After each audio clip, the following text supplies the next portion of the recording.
Olá, tudo bem? Eu sou Ivan Lima e você é muito bem-vindo ao canal Fatos Desconhecidos. Você pode até não perceber, mas durante as relações sexuais acontece uma variedade de coisas no corpo humano. A nossa mente e o nosso organismo passam por uma explosão de sensações. Algumas delas eu tenho certeza que você não faz ideia que acontece dentro do seu corpo. Então, vem comigo, que eu vou te mostrar exatamente o que ocorre quando você tem relações sexuais. Por mais louco que possa parecer, atualmente as pessoas fazem menos sexo do que no passado. A explicação para isso é muito simples. Sabe aquela piada que diz que as pessoas que não têm televisão em casa costumam ter mais filhos do que o normal? Pois é, isso também parece se aplicar à geração da era digital. Segundo a professora Kay Wellings, da Escola de Higiene e Medicina Tropical de Londres, a culpa de fazermos menos sexo é justamente pelo fato de termos uma vida muito ocupada. Em um estudo em que ela entrevistou 34 mil homens e mulheres, a professora sugere que fazemos menos sexo do que há uma década ou mais. Seu estudo indicou que metade das mulheres e 2/3 dos homens disseram aos pesquisadores que preferem fazer sexo com mais frequência. A professora acha que a era digital é parcialmente culpada, pois somos bombardeados com estímulos o tempo todo. Quando chegamos em casa, ainda continuamos trabalhando pela internet. Às vezes, respondendo aquelas pendências que ficaram para trás, ou mesmo fazendo compras em sites na internet. Geralmente fazemos de tudo, menos ter aquela boa e velha conversa com nossos familiares, não é? Mas vamos ao que interessa. Você sabe exatamente o que acontece com seu corpo durante as relações sexuais? É fato que existem diversos benefícios para a saúde, que eu irei falar daqui a pouco. Antes, eu preciso te apresentar um experimento feito por 2 cientistas ainda na década de 50, William Masters e Virginia Johnson. Eles trabalhavam juntos na Universidade de Washington. Na ocasião, William convenceu a colega de trabalho a fazerem sexo para analisarem o que acontecia com o corpo humano. A experiência foi um pouco, digamos, polêmica, já que Virginia Johnson era casada com outra pessoa na época. Posteriormente, ela acabou se divorciando e se casando com William. Bom, tudo bem, né? Juntos, o casal fundou o Instituto Masters and Johnson, onde realizaram suas pesquisas. Em 1966, eles publicaram um livro chamado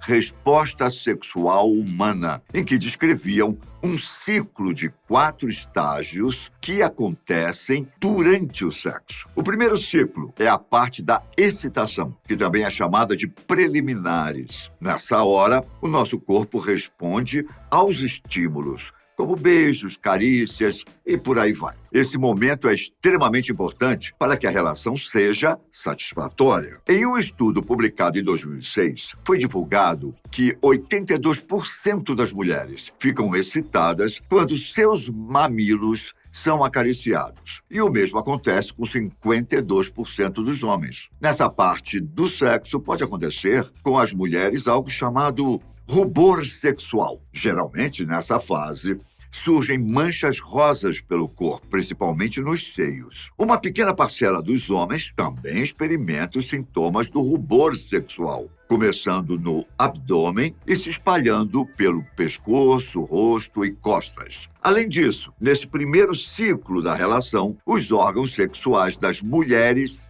incham. O clitóris, os pequenos lábios e a vagina aumentam de tamanho, enquanto os músculos ao redor da vagina ficam mais tensos. O útero se expande e o fluido lubrificante é produzido e liberado. Dependendo da intensidade da relação, os seios também incham e os mamilos ficam duros. Depois vem o segundo ciclo, chamado de platô. Essa é a hora dos homens. Os músculos que controlam a urina se contraem para evitar qualquer mistura com o sêmen. Os músculos da base do pênis também começam a se contrair. O órgão genital masculino, inclusive, pode começar a liberar algum fluido. O terceiro ciclo é a hora mais esperada por todos, o orgasmo. Quando chegamos lá, os músculos pélvicos se contraem e ocorre a ejaculação. As mulheres também têm contrações uterinas e vaginais. O curioso é que nas mulheres, a sensação é a mesma provocada pela estimulação do clitóris ou pela penetração. Para você ter uma ideia,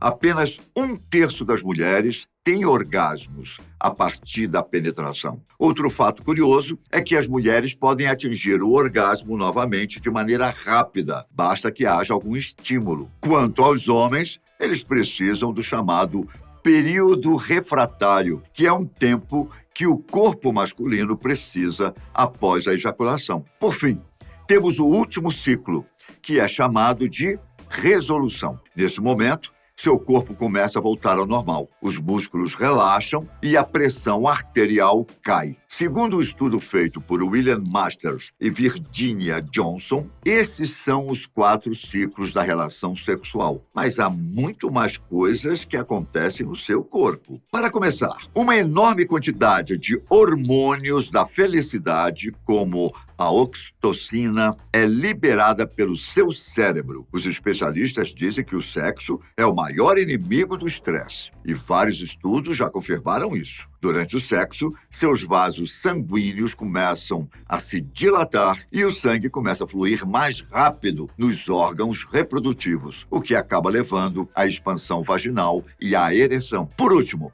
acontece a lubrificação. Enquanto isso, sua respiração fica mais ofegante e sua frequência cardíaca dispara. À medida que o fluxo sanguíneo aumenta em seu corpo, há também uma onda de óxido nítrico durante o sexo. É por isso que todos os seus pontos erógenos, como mamilos, pescoço e genitais, se tornam muito mais sensíveis. E quando você finalmente atinge o orgasmo, é possível sentir uma sensação involuntária em seu músculo pélvico. Aparentemente, ele começa a se contrair e relaxar conforme você sente prazer. Às vezes, pode acontecer dessa contração sair do controle e você ter uma cãibra. Depois de chegar lá, os órgãos começam a voltar ao normal. O inchaço na vagina, assim como nos seios, diminui, a lubrificação desaparece e os músculos relaxam. Nos homens, há a liberação de um hormônio calmante chamado prolactina, que resulta em sono. Quanto aos benefícios para a saúde, essas eu posso enumerá-los. Primeiro, que por causa da liberação da ocitocina e da endorfina, você se sente feliz e combate ao estresse. Até 10 minutos após o orgasmo, você fica feliz da vida. Em segundo lugar, você vai ficar cansado e calmo. A relação sexual faz você liberar adrenalina, que, consequentemente, aumenta a frequência cardíaca e a pressão arterial, deixa a musculatura mais rígida e queima mais calorias. Pode parecer loucura o que eu vou dizer agora, mas até a hora do dia em que você faz sexo pode ter uma grande influência no seu corpo. Geralmente, as pessoas deixam para fazer sexo à noite, quando chegam do trabalho, porém essa prática pela manhã tem uma série de efeitos positivos para a nossa saúde física e psicológica. Isso porque, durante a noite, o cansaço acumulado do dia e a expectativa de acordar cedo no dia seguinte podem atrapalhar o ato. Já durante a manhã, as coisas são bem diferentes. Nessa hora do dia, o nosso corpo chega aos níveis mais altos de hormônios diretamente envolvidos em nosso desejo e rendimento sexual, como a testosterona, o estrógeno e a oxitocina. Para quem não sabe, o aumento da testosterona, segundo estudos, melhora tanto a libido quanto a ereção masculina. Já o estrógeno favorece o desejo e o comportamento sexual das mulheres. Isso não quer dizer que você não deve fazer sexo nos demais períodos do dia. Nesses outros momentos, principalmente a partir do meio da tarde, os níveis desses hormônios vão caindo. E isso significa que, apesar de fisiologicamente conseguirmos responder, não estamos nas melhores condições para ter uma relação. Tudo isso se soma ao fato de que o cansaço das nossas atividades diárias podem influenciar no rendimento da nossa resposta sexual. Além disso, como eu já disse, as relações sexuais funcionam como uma espécie de ansiolítico natural, ou seja, ajuda a combater o estresse. Vale lembrar que o estresse e a ansiedade são fatores que influem em doenças como a obesidade. Portanto, o sexo pode te ajudar a se livrar desses problemas, apesar do fato de os benefícios das relações poderem ser obtidos em qualquer hora do dia. A diferença de praticar durante a manhã é que você se sentirá mais disposto para enfrentar os conflitos que podem surgir ao longo do dia. O sexo também é uma boa atividade cardiovascular e a prática frequente ajuda a reduzir as probabilidades de sofrer um infarto. É indiscutível que a atividade sexual está relacionada à prevenção de doenças, uma vez que eleva o nível de imunoglobulina, o que lhe protege de infecções e promove uma maior resistência às doenças. Tudo isso e mais algumas coisas acontecem no seu corpo quando você tem relações sexuais. Como podemos ver, desde que seja feito com segurança, o sexo só traz benefícios para a nossa saúde. Eu fico por aqui, mas nos vemos logo mais. Um grande abraço, fique com Deus. Tchau.